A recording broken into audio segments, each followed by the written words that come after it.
Hello guys, welcome back to एजुगिरी। 17 दिसंबर का एनालिसिस करेंगे हम हर रोज एजुगिरी के चैनल पर 6 PM पर। द हिंदू का एनालिसिस करते हैं। ये जो द हिंदू का एनालिसिस है, ये हर एग्जाम, कॉम्पिटिटिव एग्जाम जिसमें करंट अफेयर्स है, उसके लिए ये बहुत ज़्यादा हेल्पफुल है। By the end of the session आपके मैं नोट्स बनवा दूंगी। आपको जो इम्पोर्टेंट न्यूज़ आर्टिकल है उनको अंडरस्टैंडिंग में हेल्प कर दूंगी, अंडरस्टैंड करवा दूंगी एंड बहुत कुछ लर्न करवा के भेज दूंगी इस क्लास में से। राइट, अगर आप हमारे लेक्चर्स चेक करना चाहते हैं logiri.in पर आप वो चेक कर सकते हैं। हमारे पास मॉक टेस्ट भी हैं, CUT PG और MHCT 3 years law entrance exams की। चलिए स्टार्ट करते हैं आज का सेशन। तो उसमें सबसे पहली चीज जो हम पढ़ रहे हैं, MP suspension security breach in Lok Sabha not link. तो MP की सस्पेंशन करी गई थी। कौन से MP की रिसेंटली सस्पेंशन करी गई है, ये आज का क्वेश्चन है। सभी कमेंट सेक्शन में आंसर बताएंगे फटाफट से, ठीक है। तो MP सस्पेंशन जो है वो कह रहे हैं कि लिंक्ड नहीं है सिक्योरिटी ब्रीच से। सिक्योरिटी ब्रीच हुआ है लोकसभा में, क्योंकि लोकसभा में सिक्योरिटी ब्रीच हुआ है तो क्या कर रहे हैं, सिक्योरिटी ब्रीच हुआ है। Informing members of the Lok Sabha that a high powered committee will be review various aspects of security in Parliament complex to formulate an action plan to prevent a repeat of December 13 incident. December 13 को क्या हुआ, security breach हुई। कोई लोग आए और उन्होंने breach कर दिया, सिक्योरिटी एंटर कर गए Lok Sabha, which is not right. और उन्हें कुछ चलाया भी येलो कलर का and all of that canister, ठीक है। तो ये जो है हुआ। तो अब लोकसभा ने क्या किया है, Lok Sabha informing members of Lok Sabha that a high-powered committee will review various aspects of security in Parliament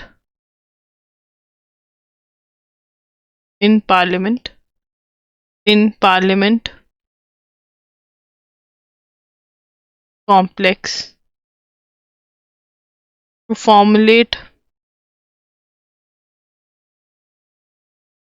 an action plan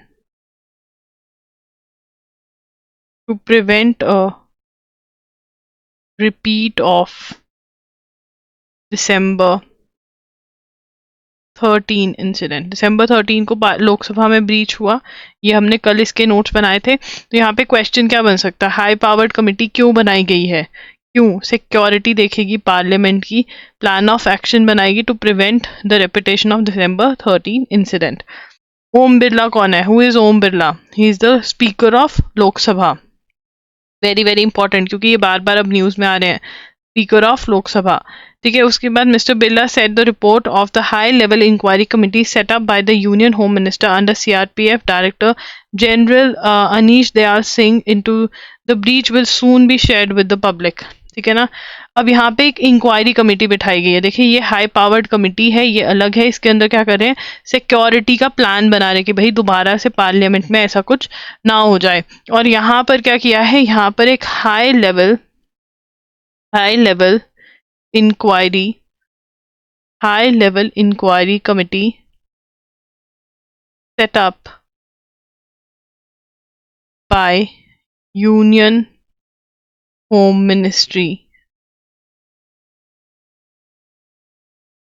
under CRPF Director General Anish Dayal Singh। important, very very important, कि high powered committee, high level inquiry committee जो investigate करेगी matter को, वो किसके under form हो, कौन head कर रहा है उसको, Anish Dayal, who is the CRPF director general, Anish Dayal Singh. This is very very important, ये क्वेश्चन एग्जाम में आ सकता है, तो मार्केट इंपॉर्टेंट। यहाँ से क्वेश्चन आ सकता है कि सिक्योरिटी ब्रीच जो हुआ उसके अंदर, उसके लिए एक हाई लेवल इंक्वायरी कमेटी बिठाई गई है। In addition, I have also constituted a high-powered committee which will review various aspects of security in the Parliament complex and formulate a concrete plan। तो ये हमने ऊपर पढ़ लिया है, ठीक है। उसके बाद School of Happiness to take root in Assam at A first of its kind school for imparting lessons on humanity and societal happiness will take root in Bodoland territorial region of Assam at the dawn of 2024. तो कहाँ पर आ रहा है school of happiness? School of happiness, school of happiness कहाँ पर आ रहा है और क्या है, ये दोनों ही चीज़ें बहुत ज़्यादा इम्पॉर्टेंट है, ठीक है ना। School of happiness, school of happiness क्या है ये? School of happiness. School of happiness क्या है? इट इज इम्पार्टिंग इन असम, असम में आ रहा है, ठीक है। और सेकंड पॉइंट क्या बनेगा? One first of its kind school for imparting for imparting lessons on humanity and societal happiness will take root in, मतलब स्टार्ट कहाँ पे होगा? Bodoland territorial region of Assam at dawn of, मतलब 2024 स्टार्ट हुआ और इधर से ये हैप्पीनेस प्रोग्राम जो है स्टार्ट हो गया। क्या है इसके अंदर? Will be imparting lessons on humanity, societal happiness, ठीक है ना। ह्यूमैनिटी और सोसाइटल हैप्पीनेस के बारे में, ह्यूमैनिटी और सोसाइटल हैप्पीनेस के बारे में यहाँ पर बात करी जाएगी स्कूल ऑफ हैप्पीनेस प्रोग्राम में, जो असम में स्टार्ट हो रहा है और पहली बार बोडोलैंड टेरिटोरियल रीजन में, जिसको बीटीआर भी बोलते हैं, वहां पर ये आ रहा है, ठीक है। The foundation of international school of peace and happiness is schedule to be laid in the first week, ठीक है। क्या लेड करी जाएगी? Foundation of the international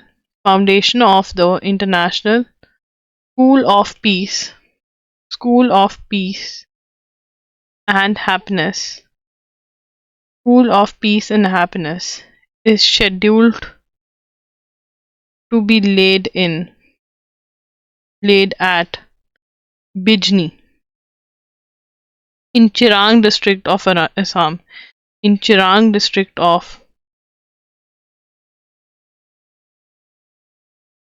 Assam. Conflicts of the kind Manipur has been experiencing are heart wrenching for region. अब ये कहाँ से inspiration लिया इन्होंने? जैसे मणिपुर में कॉन्फ्लिक्ट हो रहे हैं, तो लोगों के अंदर अगर ह्यूमैनिटी हो, अगर सोसाइटल हैप्पीनेस का लेसन पढ़ाया जाए, तो शायद ये चीज़ें जो हो वो कम हो, या जिस इंटेंसिटी से हो रही हैं वैसे ना हो, कुछ अलग तरीके से लोग अपनी बात रखना सीख जाएं। The areas now under BTR went through a similar phase, ठीक है ना। तो बीटीआर की बैकग्राउंड, अब यहाँ पे मैंने बीटीआर की शॉर्ट फॉर्म आपको तभी लिखवा दी थी। बीटीआर क्या है? बोडोलैंड टेरिटोरियल रीजन, जो मैंने यहाँ पर डिफाइन कर दी है, ठीक है। तो यहाँ पर भी वो कह रहे हैं कि ये जो टेरिटोरियल रीजन है went through similar phase like that of Manipur over 50 years of movement, ठीक है ना, फॉर स्टेटहुड, ठीक है। स्टेटहुड की डिमांड में ये सब कुछ ही चलता रहा फॉर 50 years, ठीक है। The BTR areas have had history of extremism resulting in ethnic conflicts, ठीक है ना। एथनिक कॉन्फ्लिक्ट्स क्या होते थे? एथनिक कॉन्फ्लिक्ट्स बिटवीन बोडोज कौन है? लार्जेस्ट प्लेन्स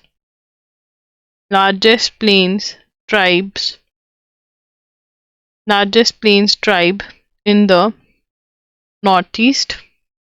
किसके बीच में लड़ाई होती थी? बोडोज के बीच में, ठीक है। एंड माइग्रेंट मुस्लिम्स, बोडोज की माइग्रेंट मुस्लिम्स के साथ लड़ाई होती थी, और बोडोज की एंड बिटवीन बोडोज एंड आदिवासी, ठीक है ना। और ये डिफरेंट टाइम पीरियड में अबाउट 5 लाख लोग जो थे वो डिस्प्लेस हुए। 1993 में क्लैशेस हुए, 2008 में हुए और 2012 में हुए, ठीक है। यहाँ पे लिखेंगे around 5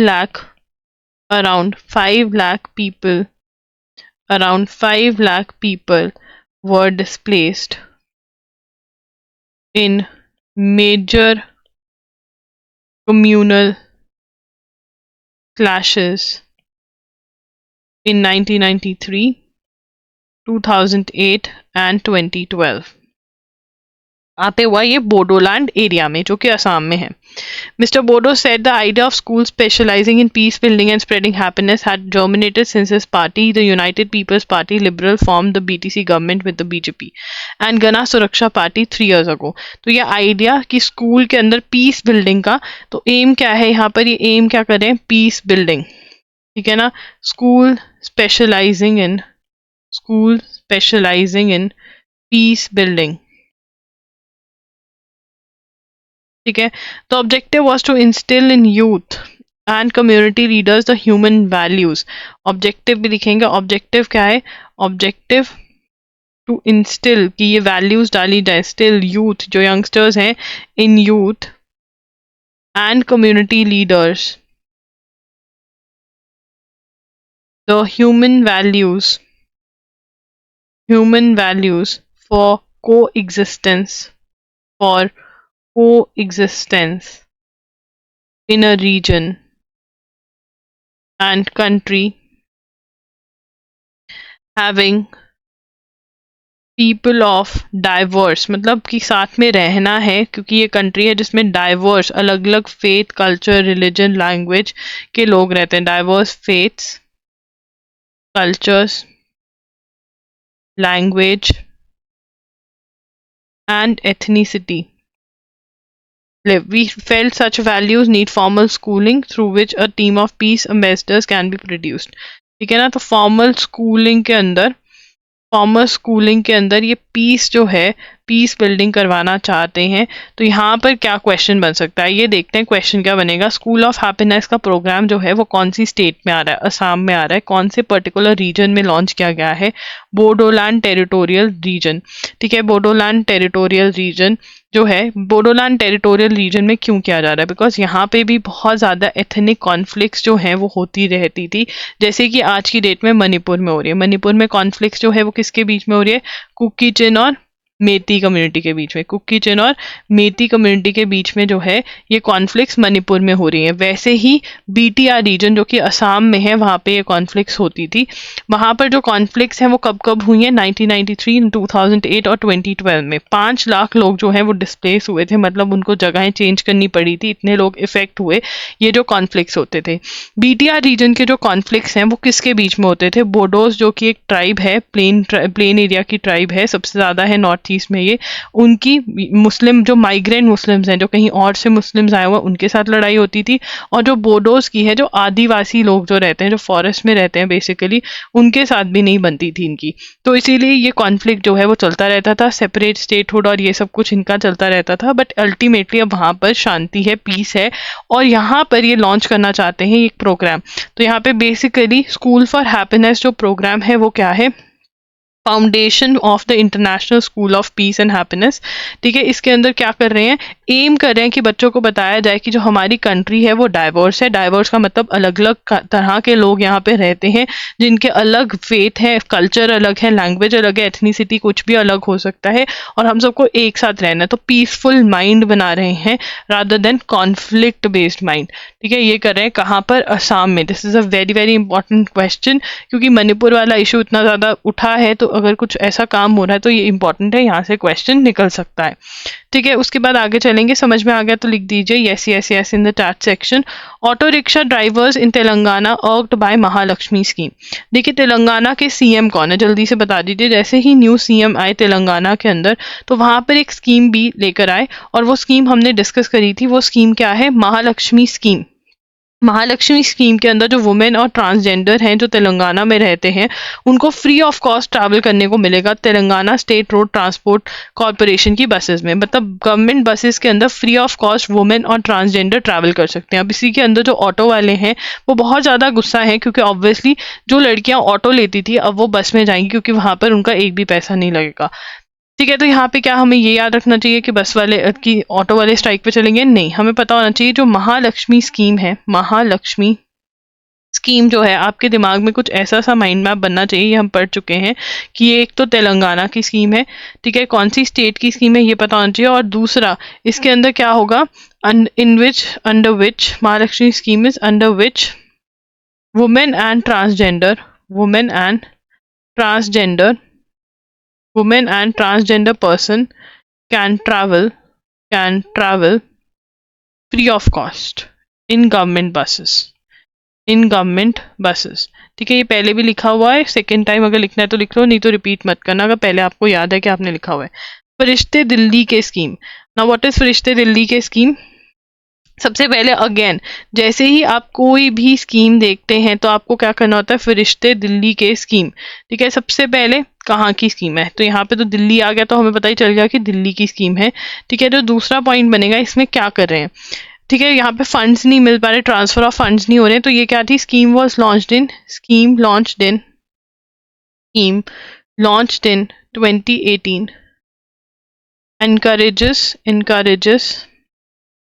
encourages people to rescue road accident victims। ठीक है, कि लोग जो हैं, जो रोड पे कई बार किसी का एक्सीडेंट हो जाता है, जिसने एक्सीडेंट किया वो तो चले जाता है, बट जो जा रहे हैं साइड से वो ऐसे निकलते रहते हैं कि अरे पुलिस कहीं हमें ना पकड़ ले, तो वहां पर वो कह रहे हैं कि आप रेस्क्यू करो ऐसे लोगों को, ये प्रमोट कर रहे हैं। और इसके अंदर क्या कर रहे हैं, गवर्नमेंट जो हॉस्पिटल बिल पे करती है, foots hospital bills for those who have met with accidents in the city. Government जो है, जो एक्सीडेंट की वजह से जो बिल्स आते हैं हॉस्पिटल के, उसके अंदर कुछ पैसा जो है वो देती है, दैट इज फरिश्ते दिल्ली के। ये न्यूज़ के अंदर क्यों आया, क्योंकि funds are not being released. क्या इसके बेस के ऊपर क्वेश्चन आ सकता है कि फंड्स नहीं, ये तो हम इसलिए लिख रहे हैं कि हमें पता हो फंड्स नॉट बीइंग रिलीज्ड, इसलिए ये न्यूज़ में है। क्वेश्चन यहाँ से नहीं आएगा कि फंड्स रिलीज नहीं हो रहे, क्वेश्चन कहाँ से बनेगा हमारा, क्वेश्चन हमारा यहाँ से बनेगा कि ये स्कीम क्या है। ठीक है, कहाँ पर ये स्कीम है, कब लॉन्च हुई थी, तो ये दो पॉइंट्स जो है, स्कीम क्या है कि बिल, और लोगों को बोलना कि भाई आप जो एक्सीडेंट के विक्टिम्स हैं उनकी हेल्प करने से मत रुकिए, उनकी हेल्प करिए। Uddhav led march opposes Adani's Dharavi project. Adani's Dharavi project क्या है? Thousands of people joined an opposition-led protest on Saturday and marched towards billionaire industrialist Gautam Adani's office here to express their dissent against rupees 23,000 crore Dharvi redevelopment project। तो यहाँ पे ये क्या है, 23,000 क्या है ये, लिखेंगे 23,000, चलो ये लिख लो, धारवी रीडेवलपमेंट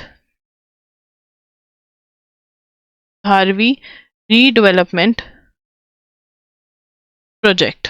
क्या है, धारवी रीडेवलपमेंट प्रोजेक्ट। ठीक है, ये कितने का है, ₹23,000 करोड़ का।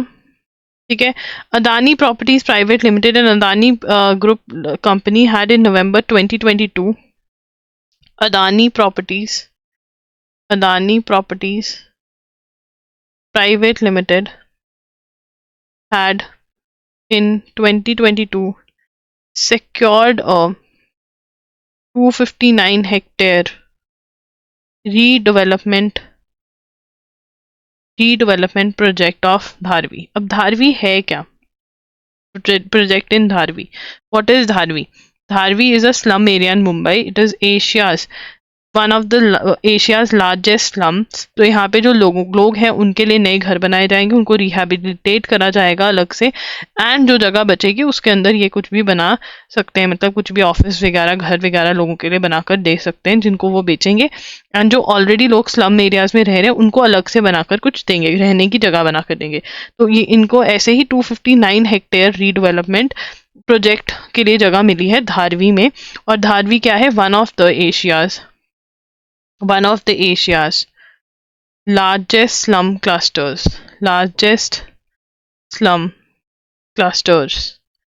through, ठीक है ना, कॉम्पिटिटिव बिडिंग के थ्रू मिले। अब अपोज करें इसको, ठीक है, बीजेपी वाले कहते हैं कि जब वो गवर्नमेंट थी तभी हमने करा था, ये अपना चलता रहता है, पॉलिटिकल इशू में नहीं जाएंगे, बट हाँ जहाँ पे फैक्ट्स है वो हम कर लिया।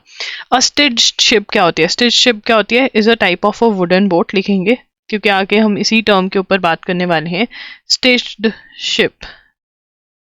शिप क्या है, स्टिच्ड शिप क्या होती है, a type of wooden boat a type of wooden boat that is constructed using that in which wooden planks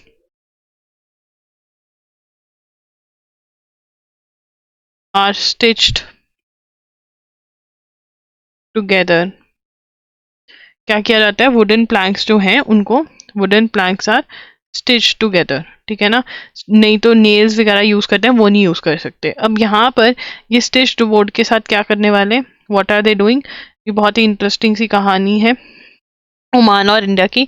India and Oman are on track to sign a comprehensive economic partnership agreement, ठीक है, ये लिख लेते हैं। मैं यहाँ पे India and Oman लिख रही हूँ और जितने भी अपडेट्स हैं उससे रिलेटेड वो फिर हम नोट्स में लिखते रहेंगे, इससे क्या होगा, आसानी हो जाएगी, ठीक है। तो यहाँ पर सबसे पहला पॉइंट क्या है, ठीक है, कि हम एक क्या साइन करने वाले हैं, we are about to sign a India and Oman, India and Oman, India and Oman, India and Oman are on track to sign a comprehensive economic partnership agreement। अगर मैं क्वेश्चन पूछूं कि भाई दिसंबर 2023 के अंदर किस अरब कंट्री के साथ इंडिया ट्राई कर रहा था कि comprehensive economic partnership agreement sign हो जाए, तो मेरा आंसर क्या बनेगा, ओमान, ये क्वेश्चन बन सकता है, ठीक है। वेलकमिंग सुल्तान, सुल्तान का नाम हमने लिखा था, ओमान के सुल्तान का नाम लिख दिया था, ठीक है ना, ओमान सुल्तान, ठीक है। ये दोबारा नहीं लिखोगे, अगर नहीं लिखा है तो प्लीज लिख लो, हायथाम बिन तारिक, ठीक है ना। आए थे हम बिना तरीक लिए किसी के पास, ठीक है। ये फर्स्ट विजिट है उनकी, first state visit to India by an Omani ruler, first state visit to India, first state visit to India by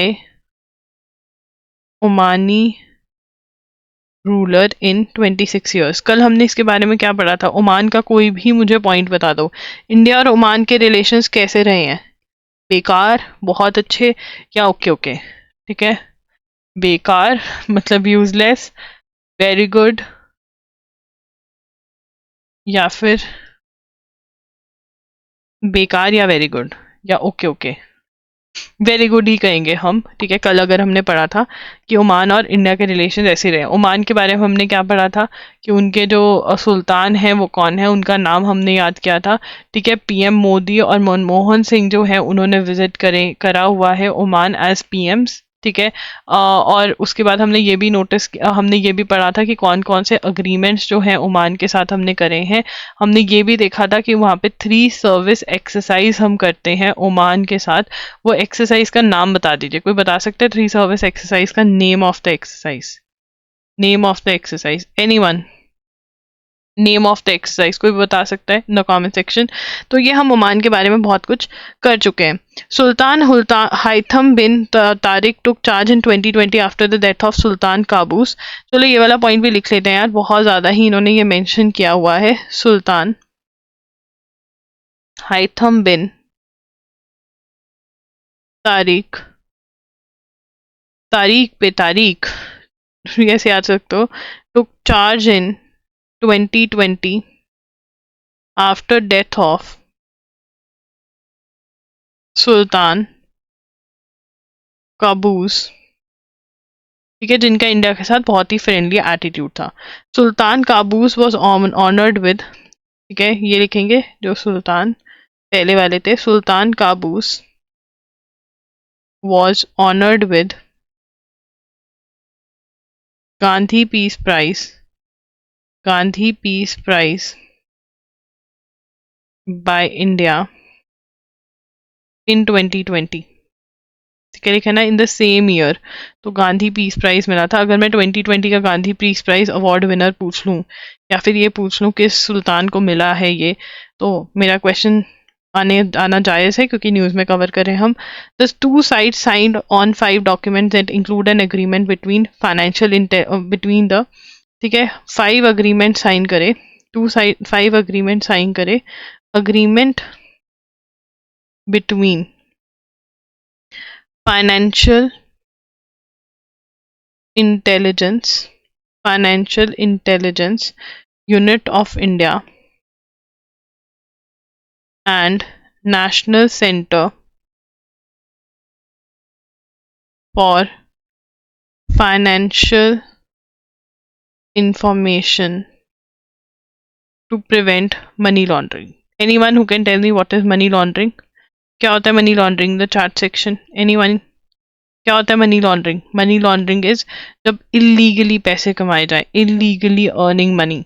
मैं ड्रग्स बेच रही हूँ, illegal way of earning money, ठीक है, मनी लॉन्ड्रिंग कही जाएगी. तो उससे रिलेटेड मनी लॉन्ड्रिंग को प्रिवेंट करने के लिए financial intelligence unit of India और national centre for financial information ने अग्रीमेंट साइन किया है. As a gesture to celebrate the ancient relation between, ये अब अलग से लिखेंगे क्योंकि ये इंपॉर्टेंट है और कुछ अलग हो रहा है. As a gesture to celebrate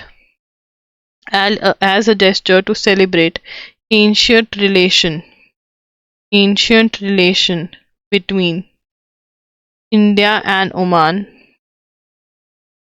the two sides also took up लिखने की जरूरत नहीं है. Two sides took up proposal by Ministry of Culture to recreate the maritime voyage of a stitched ship which is expected to sail from Mandvi in Gujarat to Muscat during 2025-26. ठीक है जी. तो यहाँ पर क्या है? A gesture to celebrate the ancient relation between India and Oman, the two sides took up proposal by Ministry of culture. Ministry of culture का proposal था कि हम एक स्टिच शिप जो है वो भेजें, जो कहाँ से चलेगी? मांडवी इन गुजरात से मस्कट इन ओमान में ड्यूरिंग 2025-2026. ठीक है ना. स्ट्रांगली कंडेम टेररिज्म और ये सारा. Now this is a very very different thing which is happening. Stitch ship का मतलब मैंने क्या बताया था कि वुडन प्लैंक्स को स्टिच किया जाएगा आपस में, वो हमने इसका मीनिंग लिख लिया था. तो ये 2 से 3 चीज़ें हैं. यहाँ से क्वेश्चन जो है ये या तो यहाँ से आएगा, यहाँ से क्वेश्चन आप एक्सपेक्ट कर सकते हैं. किंग का नाम पूछ सकते हैं, पहले कौन सा किंग था ये सुल्तान का पूछ सकते हैं. ठीक है. और अगर कॉम्प्रिहेंसिव इकोनॉमिक एग्रीमेंट पास मतलब साइन हो जाता है, इकोनॉमिक पार्टनरशिप एग्रीमेंट, तो क्वेश्चन 101% आएगा. क्योंकि जब ऑस्ट्रेलिया के साथ ऐसा हुआ था तो हर पेपर के अंदर हमने ये क्वेश्चन देखा था. ठीक है. मोदी फ्लैग्स ऑफ विकसित भारत संकल्प यात्रा. विकसित भारत संकल्प यात्रा है क्या? पहले ये लिख लेते हैं. विकसित भारत संकल्प यात्रा. विकसित भारत संकल्प यात्रा है क्या? विकसित भारत संकल्प यात्रा जो है उसके अंदर aim of yatra is to generate awareness regarding the central government welfare schemes, कि लोगों को पता चले कि गवर्नमेंट की स्कीम क्या है. अगर गवर्नमेंट बाई चांस कोई स्कीम चलाए जिसमें सिलेंडर सस्ता मिल रहा है तो वो लोगों तक पहुंचाना है कि हाँ भाई सिलेंडर जो है वो सस्ता मिल रहा है, ये एक सेंट्रल गवर्नमेंट की स्कीम है. तो generate awareness regarding schemes, that is what is विकसित भारत संकल्प यात्रा. आगे बढ़ेंगे. न्यूज में क्यों है? Prime minister Narendra Modi on Saturday said that the hundreds of small cities would play a key role in strengthening the grand edifice of a developed country. Edifice का होता है large building specially N impressive one, ठीक है। अगर हमने edifice बनाना है तो हमें अगर इम्प्रेसिव इंडिया बनना है तो स्मॉल सिटीज जो हैं वो भी एक बहुत इंपॉर्टेंट रोल प्ले करेंगे। After interacting with the beneficiaries of Viksit Bharat Sankalp Yatra by video conferencing, mister Modi said the cities had a huge role to play in determination of a developed India. Whatever development took place for a long time after independence, its scope was limited to some of the big cities. वो कह रहे हैं कि after independence जो development हुआ वो big cities के अंदर ही लिमिटेड रहा, टीयर 2 टीयर 3 में नहीं पहुंचा। He cited that Amrut mission and Smart City mission to upgrade basic facilities in small cities. ठीक है, तो यहाँ पर हम ये लिखेंगे Amrit mission and smart city mission, इसके लिए to upgrade basic facilities in small cities. जो बेसिक फैसिलिटीज है, बेसिक फैसिलिटीज क्या होते हैं? घर, कपड़ा, मकान, मे बी रोड बनानी है, पानी पहुंचाना है, ये बेसिक फैसिलिटीज है, बिल्कुल बेसिक फैसिलिटीज, ठीक है। These upgrades are directly improving ease of living, ease of travel and ease of doing business. He flagged off campaign in Rajasthan, Madhya Pradesh, Chhattisgarh. पहले क्यों नहीं किया? ही लॉन्च, ये जो स्कीम थी ये नेशनल वाइड लॉन्च करी गई थी झारखंड से 15 नवंबर को, क्योंकि यहाँ पर इलेक्शन चल रहे थे और क्या लगा हुआ था? कोड ऑफ कंडक्ट लगा हुआ था। जब कोड ऑफ कंडक्ट लगा होता है तो कोई भी नई स्कीम आप नहीं लॉन्च कर सकते, ये इलेक्शन कमीशन बोलती है। तो क्योंकि यहाँ पर इलेक्शन चल रहे थे तो इलेक्शन कमीशन ने कोड ऑफ कंडक्ट लगाया हुआ था, आप कोई भी नई स्कीम नहीं लगा सकते थे, इसलिए स्टार्ट करी गई, ठीक है। Addressing the gathering, prime minister said Modi ki guarantee vehicles were now reaching all parts of, तो यहाँ पे इसके अंदर कौन से व्हीकल्स चल रहे हैं? अमृत वाले नहीं, इसके अंदर, ठीक है। कौन से कर रहे हैं? मोदी की गारंटी व्हीकल्स इसी स्कीम के अंदर है। मोदी की गारंटी व्हीकल्स जो हैं वो इसी स्कीम के अंदर चल रहे हैं। Modi ki guarantee vehicles were now reaching all parts of hand so far covered thousands of villages. तो इस स्कीम के अंदर क्या है? जो ये व्हीकल्स हैं जा रहे हैं, लोगों को जागरूक कर रहे हैं, अवेयर कर रहे हैं about the schemes of the government, ठीक है। He said, mister Modi said street vendors and hawkers had been connected to the banking system and could now easily get loans under the Svanidhi Yojana. तो यहाँ पर हम ये योजना लिखेंगे, यस, ये बहुत ज़्यादा इम्पॉर्टेंट है। योजना जो है, मैं देख रही थी CUT UG मतलब जनरल टेस्ट के अंदर भर भर के योजनाएं आ रही हैं, चाहे कोई भी आप शिफ्ट देख लीजिए CUT UG की, उसमें गवर्नमेंट स्कीम से रिलेटेड क्वेश्चंस आ रहे हैं, तो it is important. Svanidhi scheme क्या है? स्वनिधि स्कीम जो है, street vendors and hawkers had been connected to the banking system. Street vendors जो गली गली में बेचते हैं चीजें, स्ट्रीट्स पर बेच रहे हैं, वेंडर्स, हॉकर्स, ठीक है, उनके लिए connected to banking system and could now get loans easily get loans easily, loans पैसे ले सकते हैं, under which over 50 lakh people have been benefited. On the issue of social security of urban dwellers, the Prime Minister said Atal Bihari, कौन सी scheme है? अटल बिहारी नहीं है, अटल pension scheme, इसके अंदर क्या है? अर्बन डवेलर्स, जो लोग अर्बन सिटीज में रहते हैं उनकी सिक्योरिटी के लिए, ठीक है, ensuring 5,000 ensuring rupees 5,000 monthly pension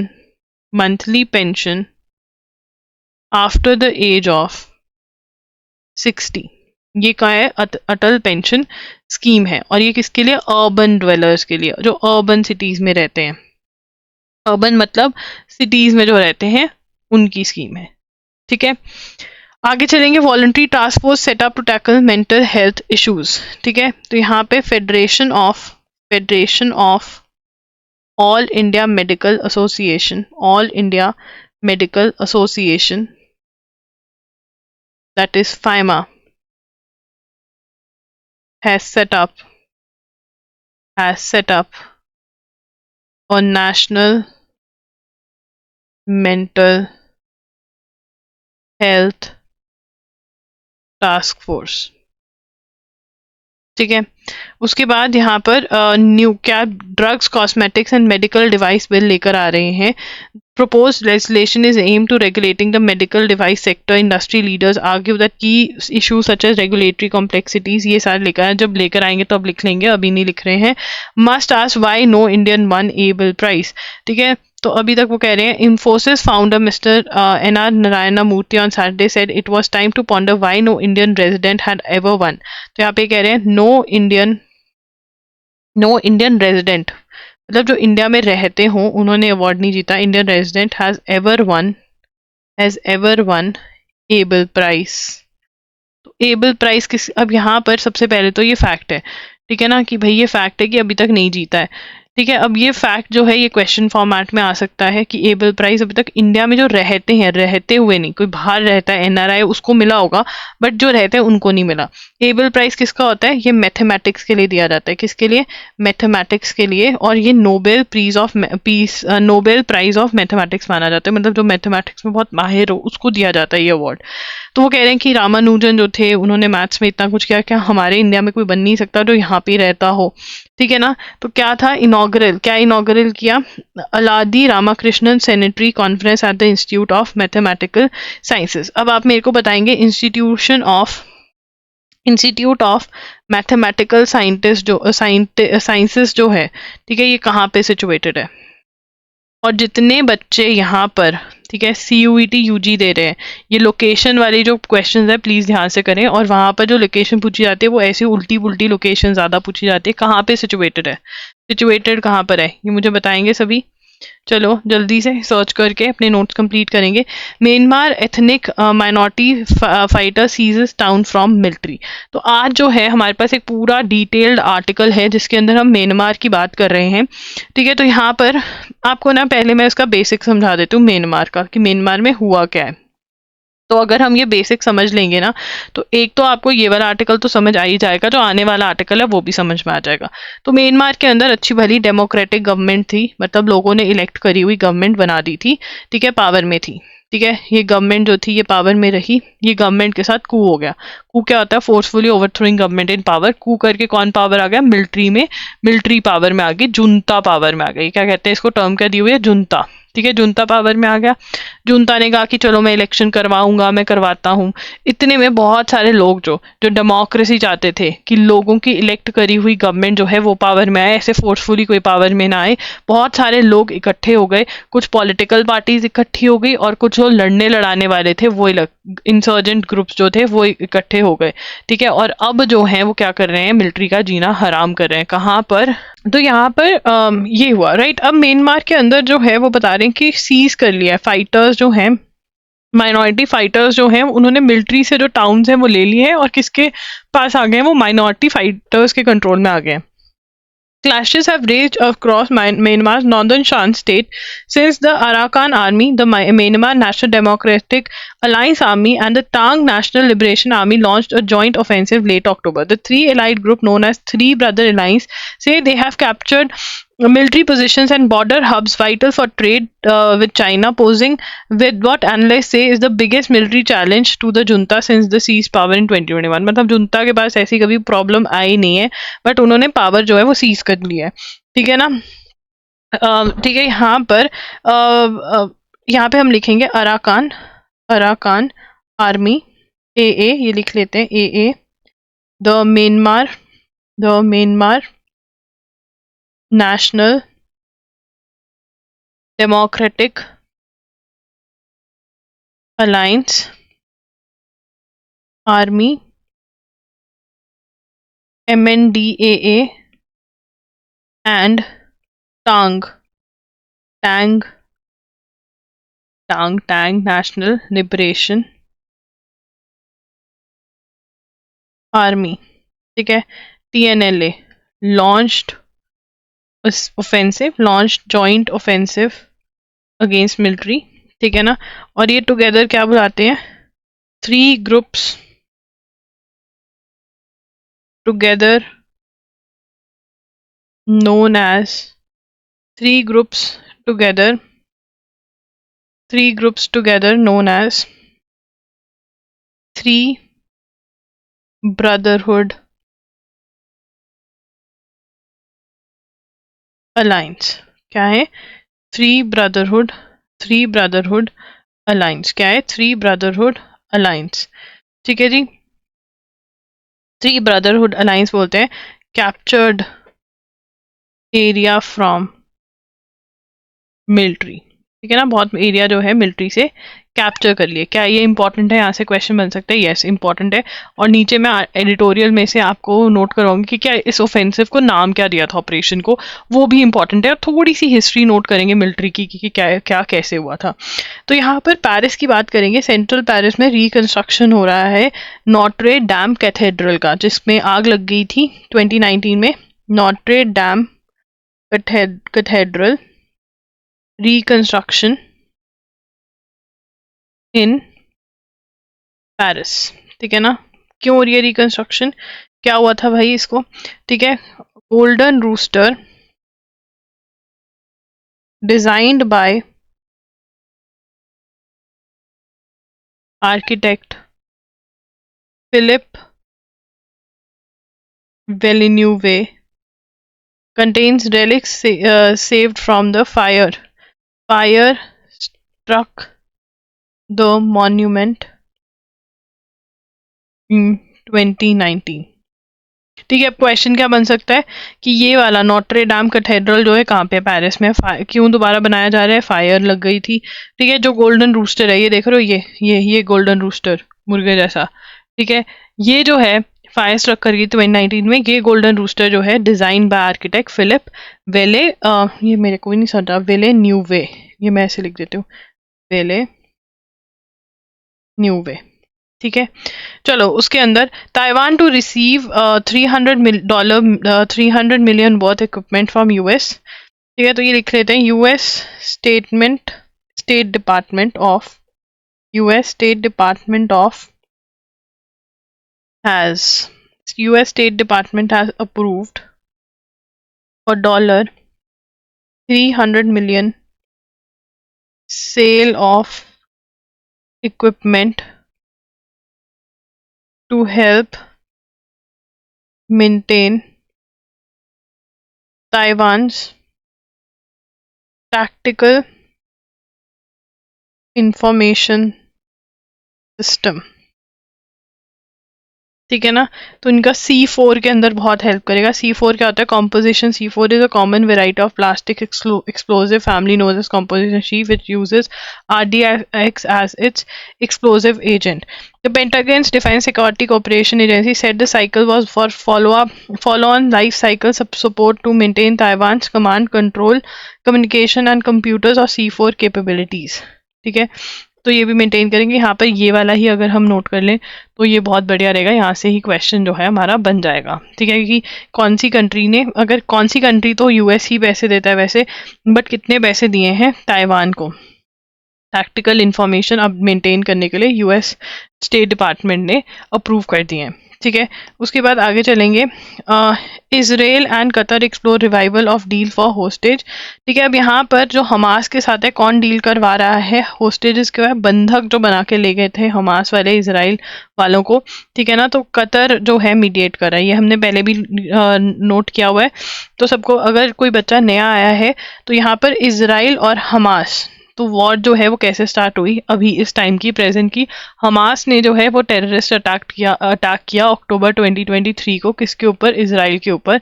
ठीक है, और होस्टेजेस मतलब बंधक बना के ले गए किसको? इजरायली लोगों को। वहां पे इजराइल में लैंड हुए, एयर से आए, लैंड हुए, उनके लोगों को ले गए, होस्टेजेस बना के ले गए। अब कतर जो है, इजराइल जो है कतर को बीच में डाल के हमास के साथ मीडिएट कर रहा है। तो यहाँ से क्वेश्चन क्या आएगा? हमास और इजराइल के बीच में कौन मीडिएट कर रहा है होस्टेजेस छुड़वाने के लिए? पहले भी कुछ होस्टेजेस जो हैं वो छुड़वाए गए हैं, सीज फायर भी हुआ था इसके लिए। सीज फायर क्या होता है? Stop firing. ठीक है ना, तो ये हुआ था गाजा स्ट्रिप के अंदर, तो ये अब दोबारा से हो रहा है। तो क्वेश्चन क्या बनता है कि किसने मीडिएट किया हमास और इजराइल के बीच में फॉर होस्टेजेस? अब यहाँ पे आर्टिकल 370 की बात करेंगे, क्योंकि आर्टिकल 370 की जजमेंट है। ये बहुत चीजें हमें ऑलरेडी क्लियर है। आर्टिकल 370 मैंने आपको बेसिक सा करवाया भी था, तो अभी देख लेते हैं। On December 11, the Supreme Court unanimously upheld the power of the President to abrogate Article 370 of the Constitution। ठीक है ना, सुप्रीम कोर्ट क्या किया? सुप्रीम कोर्ट ने upheld the power of president to abrogate article 370। ठीक है ना, आर्टिकल 370 को खत्म करने के लिए, आर्टिकल 370 को खत्म करने के लिए कहा कि हाँ प्रेसिडेंट के पावर है कि वो रिमूव कर सके, रिमूवल कर सके किसका, आर्टिकल 370 का। आर्टिकल 370 क्या देता था, स्पेशल स्टेटस टू, कौन से, स्पेशल स्टेटस टू JNK। ठीक है ना, अब ये खत्म कर दिया गया तो इसके साथ साथ क्या किया गया, JNK का स्टेटहुड छीन लिया गया और JNK को 2 यूनियन टेरिटरीज में डिवाइड कर दिया गया, जम्मू एंड कश्मीर, कारगिल और लेह एक साथ। ठीक है, ये हुआ। ठीक है, विच इन अगस्त 2019, ये लिखेंगे in August 2019 led to reorganisation of state of Jammu and Kashmir into 2 union territories। ठीक है ना, और जो स्पेशल प्रिविलेजेस थी, स्पेशल स्टेटस था, वो भी छीन लिया। ठीक है, it reason that article 370 was only a temporary provision. ठीक है ना, सुप्रीम कोर्ट ने क्या कहा, supreme court said article 370 was a temporary provision. Temporary provision क्यों था, क्योंकि हमें वहाँ के राजा से ये अपने कंट्री का पार्ट बनाना था, तो तब हमने मतलब कर दिया था कि चलो ठीक है, for time being ease of accession के लिए, temporary provision to ease the असेशन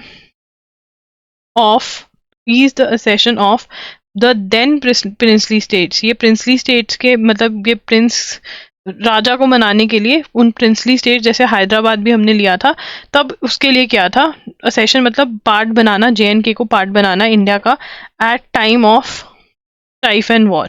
ठीक है, मतलब तब स्पेशल कंडीशंस में हमने ये ले लिया था एंड अब कंडीशंस नॉर्मल हो गए तो सुप्रीम कोर्ट कहता कि हम ये कर सकते हैं। मतलब जो प्रेसिडेंट ने किया दैट इज एब्रोगेट आर्टिकल 370, वो बिल्कुल प्रेसिडेंट के पावर में, ये सुप्रीम कोर्ट ने हेल्ड किया। ठीक है, उसके बाद in the lead judgment chief justice of India DY Chandrachud writing for himself justice BR Gavai Suryakant pointed out that JNK had divested itself of any element of sovereignty after the execution of instrument. मतलब वो कहते हैं कि वो India का ही part है। ठीक है, जब उन्होंने अग्रीमेंट ऑफ असेशन साइन कर लिया कि हाँ ठीक है हम इंडिया का पार्ट बनेंगे, तो ये सब कुछ का कोई वो नहीं है। The petitioners had argued that the president while exercising powers under article 356 of the constitution can not take actions with irreversible consequences in a state during president's rule।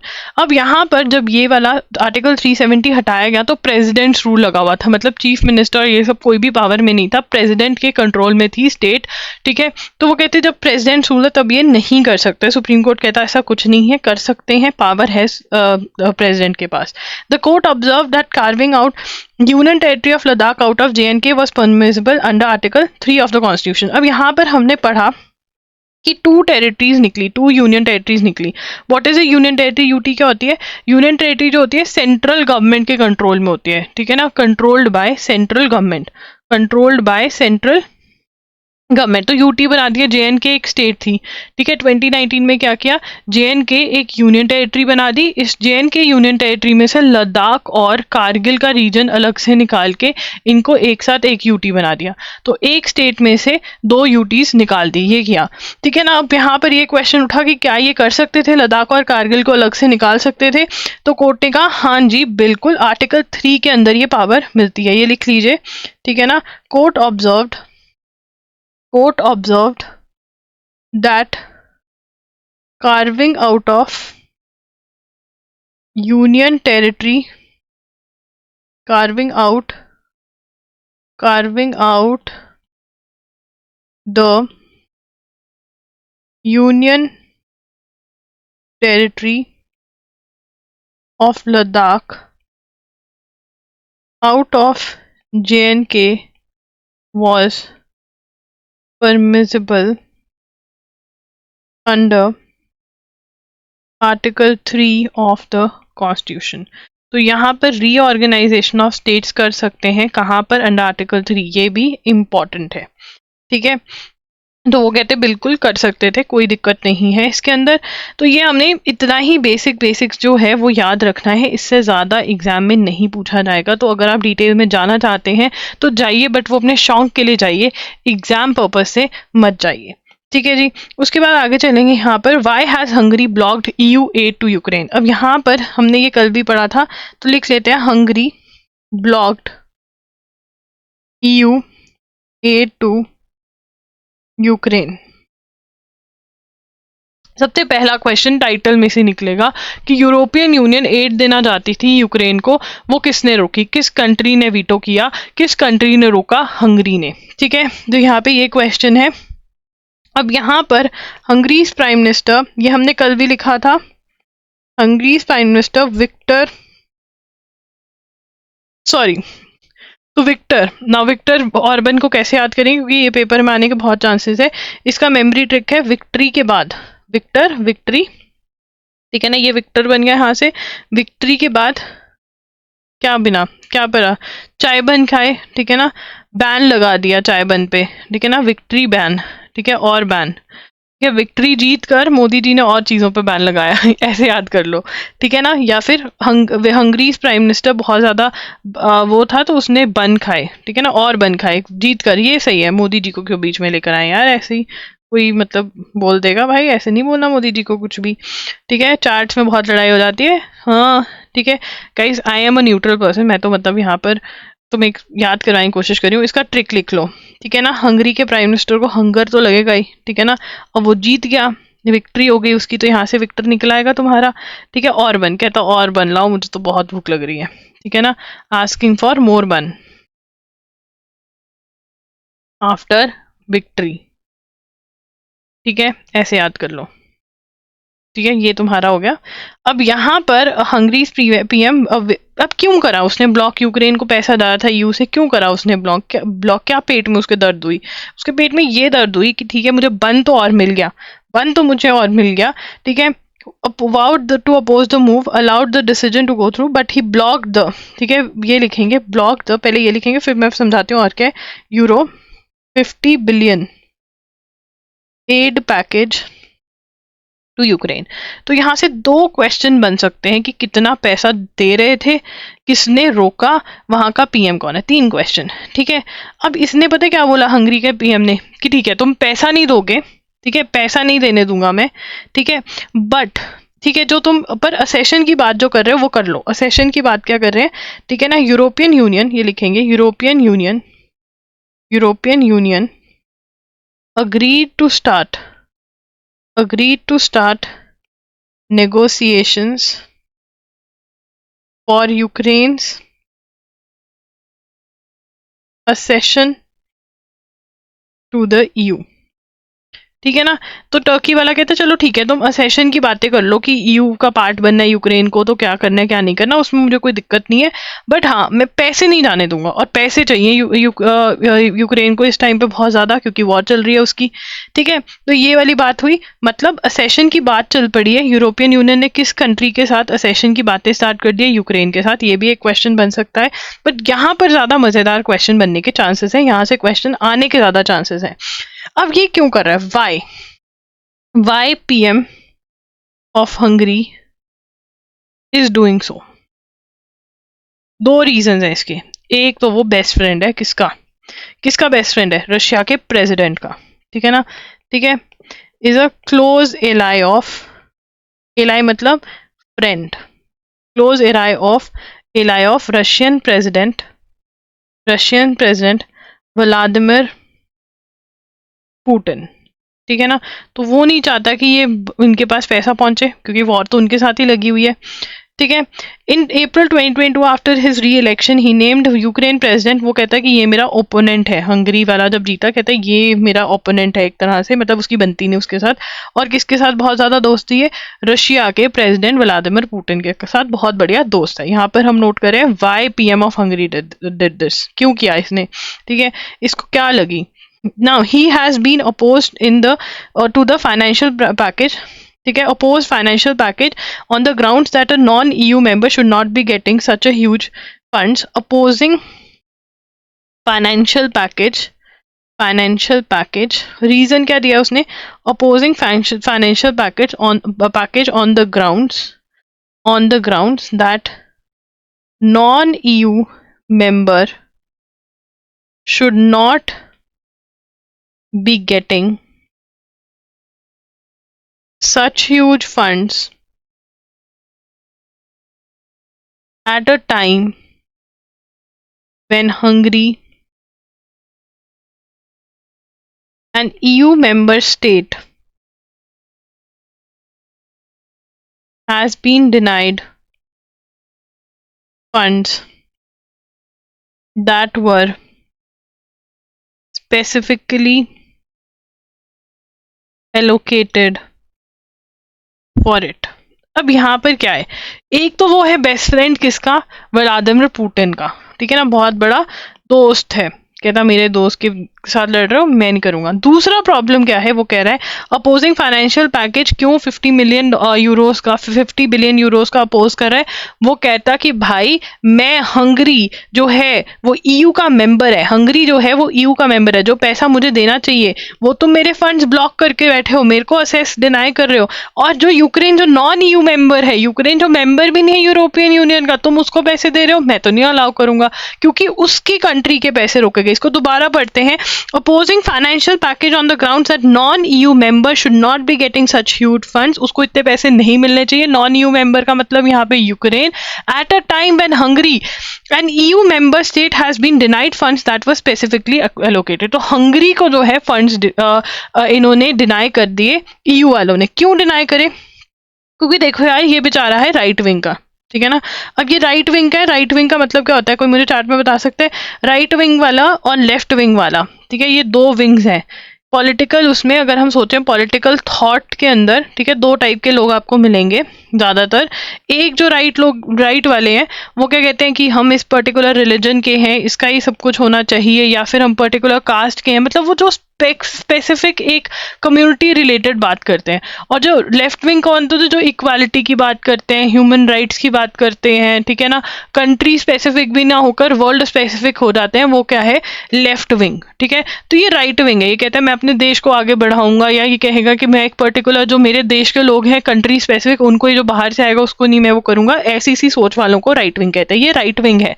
And mostly जो, क्योंकि ये दूसरे विंग का है, मतलब right wing वाली सोच है, तो ई वालों को ज्यादा पसंद नहीं है ये, तो इसलिए इसके लिए मे बी प्रॉब्लम्स क्रिएट कर रहे हो, ऐसा सा है, ठीक है। तो यहाँ पे EU has frozen substantial funds earmarked for Hungary on grounds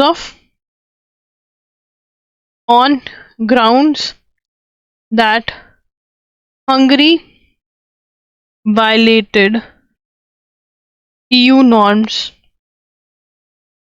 on law and order and judicial independence. तो वो कह रहे हैं कि जो EU के नॉर्म्स फॉलो करने होते हैं किसके अंदर, law and order and judicial independence के ऊपर, वो हंगरी ने फॉलो नहीं करे, इसलिए हमने इनके जो ईयरमार्क फंड्स हैं वो रख लिए, ठीक है। अब कुछ फंड जो हैं $10 बिलियन जो है EU ने दे दिए हंगरी को, क्योंकि जो ये ऐसे प्रॉब्लम्स क्रिएट कर रहा है, ये तो देना चाहते हैं यूक्रेन को, ये नहीं चाहते कि वॉर जो है रशिया किसी भी हालत में जीते या यूक्रेन के पास फंड्स ना पहुंचे, ठीक है। अब ये बता रहे हैं कि क्या does this mean Ukraine EU membership is done deal, क्या यूक्रेन अब मेंबर बन गया EU का, हो गया काम। वो कहते हैं कि भैया फाउंडर मेंबर के अलावा जितने भी, ठीक है, तो ये हम लिख लेते हैं मेंबरशिप के बारे में, इसको बॉक्स में डाल लेते हैं। एक फैक्ट हमें बता रहे हैं, ठीक है ना, कि असेशन मतलब EU का पार्ट बनने के लिए बहुत सारा टाइम लग जाता है, बिकॉज बहुत सारी गवर्नमेंट रिलेटेड और अदर रिक्वायरमेंट्स होती हैं, ठीक है ना। तो यहाँ पे हम लिख ही लेते हैं, एक हेडिंग ही बना लेते हैं, मेंबरशिप ऑफ EU,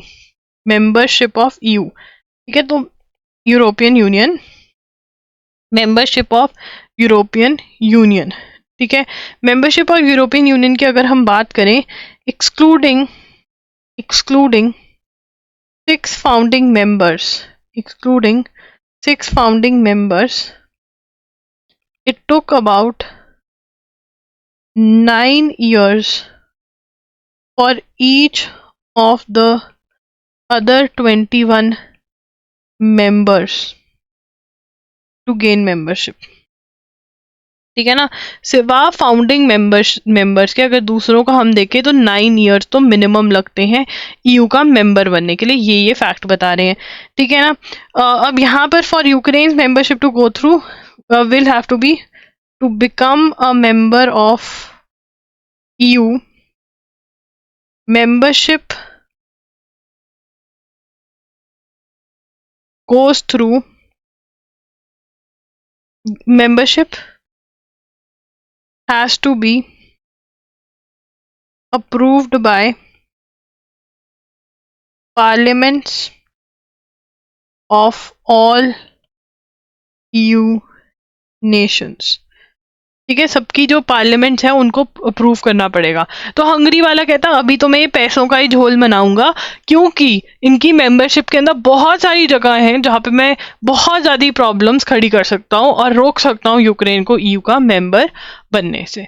ठीक है ना। तो this is what is Hungary की story. This is again very important. इसमें से 2 से 3 क्वेश्चंस तो बड़े ही इंपॉर्टेंट बन रहे हैं। तो एक क्वेश्चन मोस्ट एक्सपेक्टेड ये टॉपिक आपका बन जाता है, इसको अच्छे से समझ लें।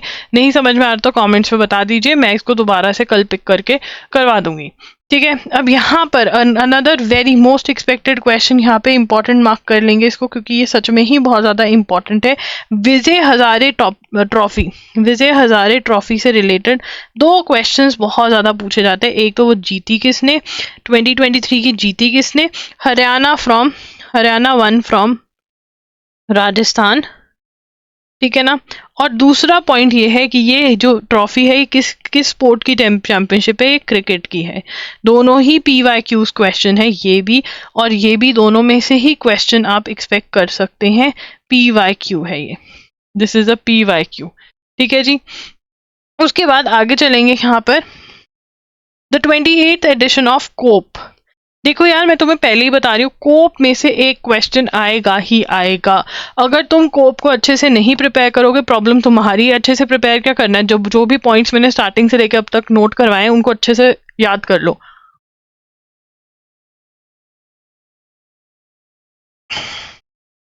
ठीक है, द 28th एडिशन ऑफ कोप। कोप की फुल फॉर्म क्या है, व्हाट इज कोप, कोप क्या है, कोई मुझे बताएगा in the chat section everyone, what is COP. COP से रिलेटेड मुझे 2 पॉइंट याद रखने हैं। एक तो ये दुबई UAE में हुई, और कोप है क्या, climate change annual conference. Climate change annual conference, climate change annual conference, climate change से रिलेटेड एनुअल कॉन्फ्रेंस है ये। इतना समझ में आ गया। कोप की फुल फॉर्म क्या है, कॉन्फ्रेंस ऑफ पार्टीज। क्या है, कॉन्फ्रेंस ऑफ पार्टीज। कोई दिक्कत नहीं आनी चाहिए इसमें। 198 signatory countries agreeing that the world must transition away from fossil fuels in a just, orderly and equitable manner। कि दूर चले जाना चाहिए fossil fuels से।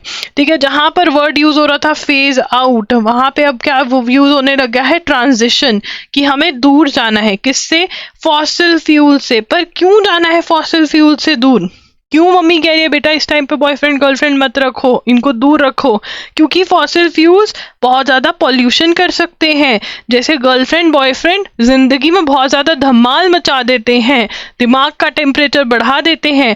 फॉसिल फ्यूल्स अपने पॉल्यूशन से अर्थ का टेम्परेचर बढ़ा रहे हैं। और फॉसिल फ्यूल्स क्या है, फॉसिल फ्यूल्स है कोल, पेट्रोलियम, ठीक है, डीजल। ये what are all of this, these are all fossil fuels. ये बहुत ज्यादा पॉल्यूट करते हैं। कैसे, ग्रीन हाउस गैसेस एमिट करके। वो 2 कौन सी ग्रीन हाउस गैसेस हैं जिनके बारे में सबसे ज्यादा बात होती है, CO2 और मिथेन, CO2 और मिथेन। ठीक है, ये बेसिक है। तो अब ये क्या कह रहे हैं, 2050 तक नेट जीरो अचीव करना है, नेट जीरो बाय 2050। इसको भी समझ लेते हैं, नेट जीरो बाय 2050 का मतलब क्या है। नेट जीरो बाय 2050 का मतलब क्या है कि 2050 तक या तो कोई चीज होगी जो पॉल्यूशन करेगी ही नहीं, या फिर अगर वो पॉल्यूशन कर रही है तो उसको अब्जॉर्ब करने के लिए भी सिस्टम्स बनाए जाएंगे। As simple as that. May be पेड़ लगाए जाए कि अगर इतना पॉल्यूशन हो रहा है तो इतने पेड़ हैं इसको अब्जॉर्ब करने के लिए, अर्थ को वो इफेक्ट नहीं करेगा पॉल्यूशन। ऐसा है, नेट जीरो 2050 तक अचीव करना है। ठीक है, तो यहाँ पे नोट्स बनाएंगे, अभी तक सिर्फ एक्सप्लेन कर रही थी मैं। तो 28th कोप, ठीक है, 28th edition of conference of parties. ठीक है, तो यही कोप होता है, COP की फुल फॉर्म। अब यहाँ पर सबसे पहली चीज दुबई में हुई, ये मैं तुम्हें 3600 बार बता चुकी हूँ। अगर अभी भी पेपर में तुम गलत कर कर आते हो तो फिर मेरे को ही थप्पड़ मारना चाहिए अपने आप को, तुम्हें नहीं, क्योंकि मेरे में ही कोई दिक्कत होगी। 198 signatory countries, now this also we have discussed a zillion time. 198 signatory countries है इसके अंदर, ठीक है ना। और इस बार क्या बोला है, ठीक है, agreeing that world must agreeing that world must transition away, ये टर्म ट्रांजिशन अवे की बदलाव की जरूरत है, दूर भागना है, transition away from fossil fuels, ये ऐसे की ऐसे स्टेटमेंट आ जा सकती है, in a just orderly and equitable manner to achieve net zero by 2050। अगर नेट जीरो अचीव करना है बाय 2050 तो क्या करना पड़ेगा, ट्रांजिशन अवे करना पड़ेगा from fossil fuels. You will have to transition away from fossil fuels. Far from it, the Dubai Consensus, as this agreement is called, is significant only because this is the first time since 1995 when the first ever COP was held in Berlin that there is a formal acknowledgement that emissions from fossil fuels are the main culprit. ठीक है, अब यहाँ पे ये खुश क्यों हो रहे हैं, इतना महोत्सव क्यों मना रहे हैं, महोत्सव, इसलिए वो कह रहे हैं कि जब फर्स्ट टाइम, ठीक है, it under Dubai consensus it is for the first time there is a formal acknowledgement, मान रहे हैं देश, acknowledgement that emissions from fossil fuels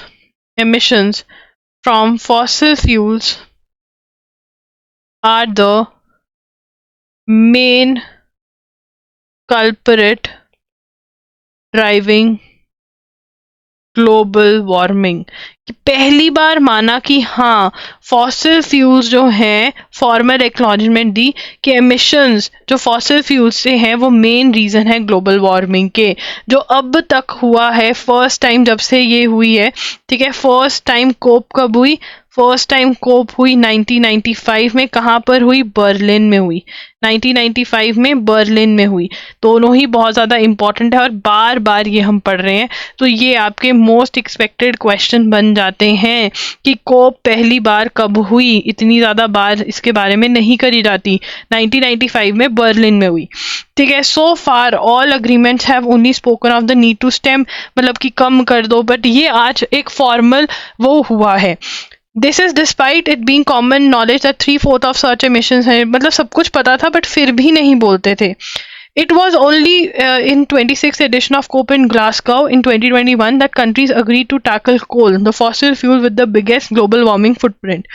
अब यहाँ पर कोल के बारे में बात करते हैं कि कोल जो है, जो पॉल्यूटिंग एजेंट है, बहुत पॉल्यूट करता है, बट ये प्रॉब्लम क्या है, कोल को पहली बार, ठीक है ना, in the 26th edition of COP in Glasgow in 2021, countries agreed to tackle coal, ठीक है ना, बिगेस्ट, ठीक है, मतलब कोल को टैकल करेंगे जिसकी वजह से वो हो रहा है, ठीक है ना, by agreeing to phase down coal, by agreeing to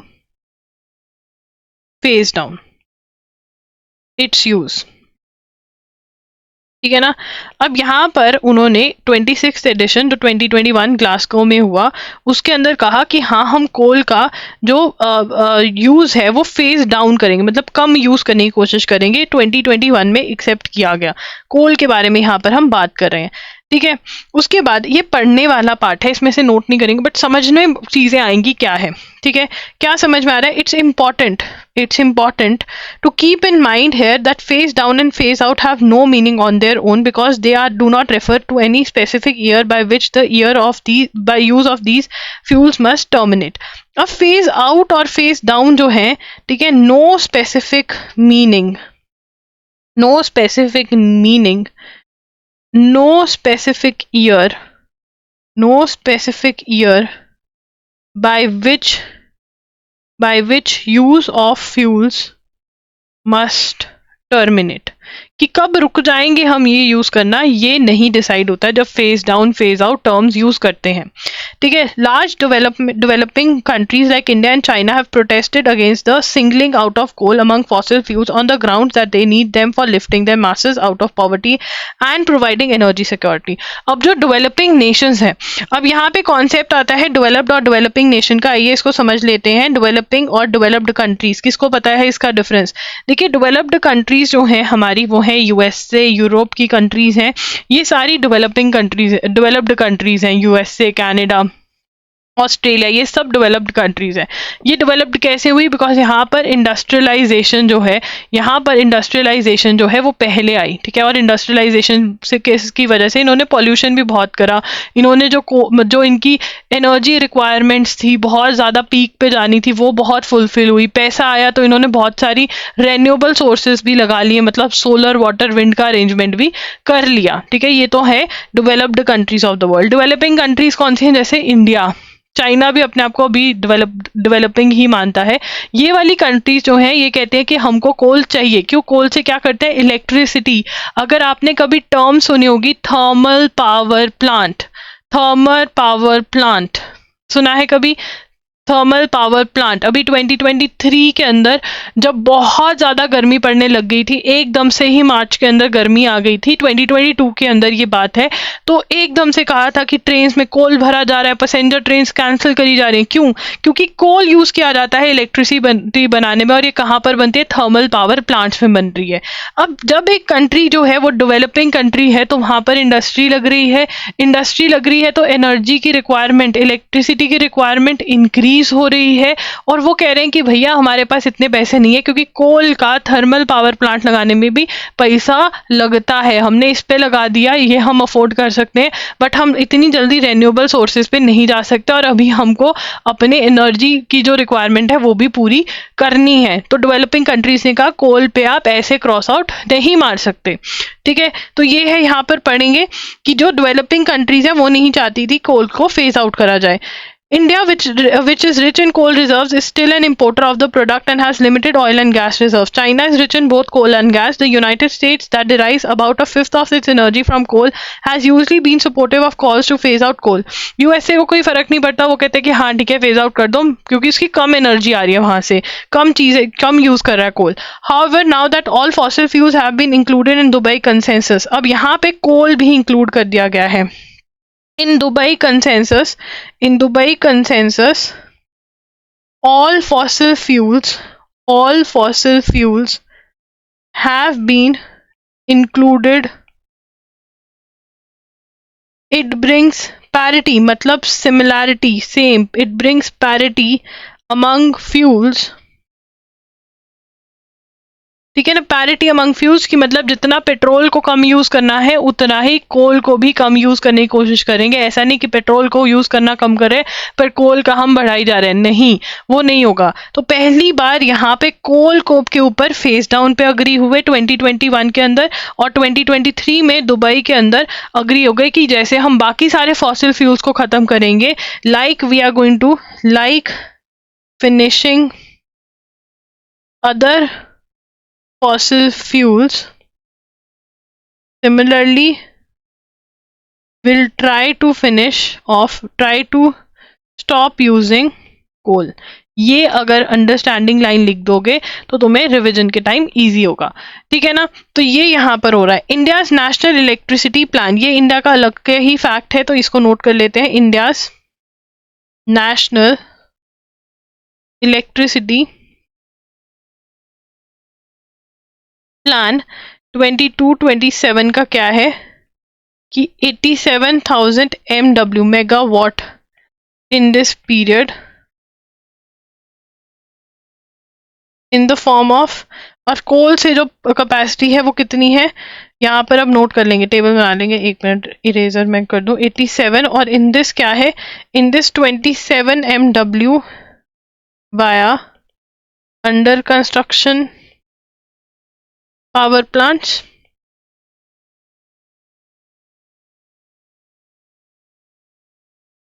ठीक है, ये 87 MW जो है किससे बनेगी?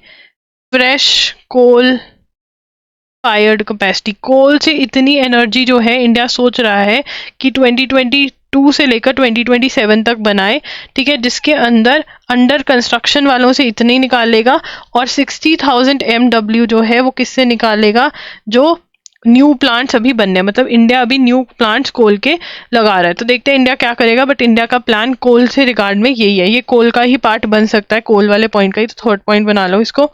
उसके बाद Dubai consensus agreement stating that a transition from fossil fuel while necessary suggest that transition fuels can play a transition fuels क्या है? वो ट्रांजिशन फ्यूल्स वो बता रहे हैं, जैसे कोल है बहुत ज़्यादा पॉल्यूशन करता है, पेट्रोल है ज़्यादा पॉल्यूशन करता है, तो आप इसकी जगह कोई और यूज़ कर लो जो थोड़ा कम पॉल्यूशन करता हो। तो यहाँ पे ट्रांजिशन फ्यूल्स क्या है? तो यहाँ पे लिख लेंगे transition fuels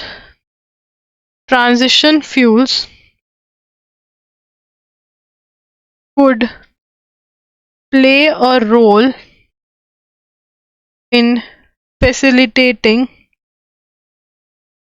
the energy transition while ensuring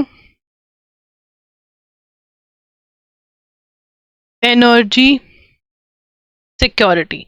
अब देखो यार, अब तुम कहोगे कि क्यों नहीं यूज करना देते, हम बंद क्यों नहीं कर देते, है ना? अगर मैं तुम गाड़ी पे कहीं जा रहे हो, तुम बस पे कहीं जा रहे हो, मैं कहूँ तुम अब पैदल चलोगे, अब नहीं हो, हम नहीं यूज करेंगे, बंद कर दिया सब कुछ यूज करना। तो फैक्ट्रीज के अंदर सब चीजें इफेक्ट होती हैं। तो हमें कुछ ऐसा करना है कि हमारी एनर्जी सिक्योरिटी भी बनी रहे, जो हमारी डिमांड है एनर्जी इलेक्ट्रिसिटी के लिए वो भी नहीं रुके, और इन्वायरमेंट भी इफेक्ट ना हो। तो उसके अंदर ट्रांजिशन फ्यूल्स जो है यूज कर सकते हैं, जैसे नेचुरल गैस जो है वो थोड़ा कम पॉल्यूशन करती है, वो यूज कर लो, ऐसा सा है। मिथेन, अब यहाँ पे हम बात करेंगे मीथेन की, ठीक है। मीथेन जो है वो बहुत ज्यादा पॉल्यूशन करती है। कैसे? मीथेन जो है वो बहुत ज्यादा पॉल्यूशन करती है, is a major green house gas, ठीक है ना, green house gas, major green house gas है कौन सी? मीथेन, ठीक है ना। Has several times more heat trapping capabilities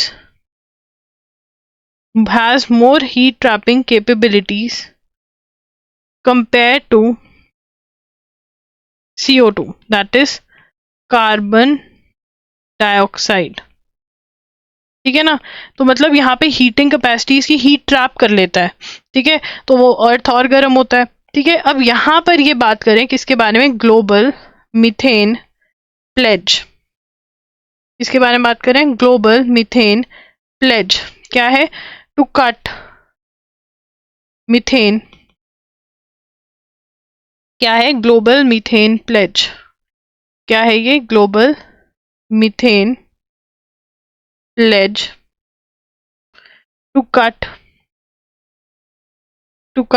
methane emissions 30% of 2022 levels by 2030 was signed by 150 countries at COP27 in Egypt in 2022, ठीक है। ये भी इम्पोर्टेंट है, यहाँ से क्वेश्चन आ सकता है। मीथेन के ऊपर बहुत ज़्यादा पढ़ चुके हैं, तो मीथेन में से कोई भी क्वेश्चन आ चुका है। इंडिया भी कह रहा है कि हम भी कम करेंगे। इंडिया कैसे कम करेगा? इंडिया जो है वो कह रहा है कि हम एग्रीकल्चर जो है, ठीक है ना, जो हमारी कैटल्स होती हैं, ठीक है, वो मीथेन बहुत प्रोड्यूस करते हैं, उसमें हम कटौती लाने की कोशिश करेंगे। तो दिस इज योर COP कोप के नोट्स, ठीक है जी। चलिए आगे चलते हैं। आज टाइम लगा है बट आपको क्लैरिटी भी आई होगी। अगर क्लैरिटी आ गई तो type yes yes yes in the chat section. The current iteration, अब यहाँ पे मिलिट्री का आ गया, म्यांमार का आ गया। तो म्यांमार की मैंने तुम्हें स्टोरी तो सुनाई दी थी ना, तुम्हें याद है मैंने बोला था एडिटोरियल भी पढ़ाऊंगे आगे जाके। म्यांमार के अंदर क्या है, जुनता जो है, मिलिट्री जो है वो पावर में है। जो डेमोक्रेटिक इलेक्शन लड़के, मतलब लोगों ने जिनको चुना था डेमोक्रेटिकली, जो इलेक्शन लड़के आए थे उनको हटा दिया गया थ्रू कू। कू क्या होता है, COUP होता है, इसकी प्रोनाउंसिएशन कू होती है, पी साइलेंट होता है। That forcefully overthrowing government, forcefully overthrowing government in power. जो गवर्नमेंट इन पावर है उसको धक्के से निकाल देना, फोर्सफुली ओवरथ्रो करना, दैट इज कू। ठीक है, हमने पढ़ लिया कि कौन कौन सी जो है एक साथ आ गई हैं। मैंने आपको प्रॉमिस किया था कि मैं वो ऑपरेशन बताऊंगी कि वो कौन सा ऑपरेशन जो है वो लेकर आएंगे। ठीक है ना, ऑपरेशन ये ऐड कर लो, ऑपरेशन 1027। ठीक है, तो attacks by 3 brotherhood alliance against the military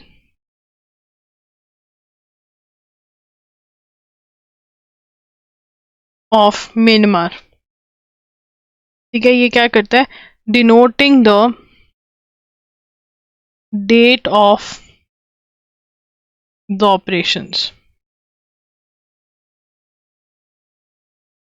ठीक है, ऑपरेशन 1027 क्या है, attacks by 3 brotherhood alliance against the military of Myanmar, denoting the date of the operations. ठीक है, ये हमने पहले पढ़ लिया कौन से ग्रुप्स जो हैं वो एक साथ आ गए हैं। ठीक है ना, तो अगर हम हिस्ट्री देखें तो ज़्यादा पढ़ने की ज़रूरत नहीं है यहाँ पर, क्योंकि बहुत बहुत बार आते हैं और क्वेश्चन निकलने का चांसेस कम ही लग रहा है मुझे इसमें से। Ever since physician started using computed CT scan जो होता है, ठीक है ना, सिटी स्कैन क्या है, कंप्यूटेड टोमोग्राफी। ठीक है, वो कह रहे हैं कि उससे कैंसर का जो डर है वो बढ़ जाता है, क्योंकि वो कुछ पिलाते भी हैं जिसकी वजह से कैंसर का डर जो है वो बढ़ सकता है। ठीक है, अब अगर loggery.in पर जाओगे तो वहाँ पे आपको लेक्चर्स मिल जाएंगे। अगर आपका करंट अफेयर्स का बैकलॉग है तो इन लेक्चर्स को ज़रूर सुने, करंट अफेयर्स के जो लेक्चर्स हैं।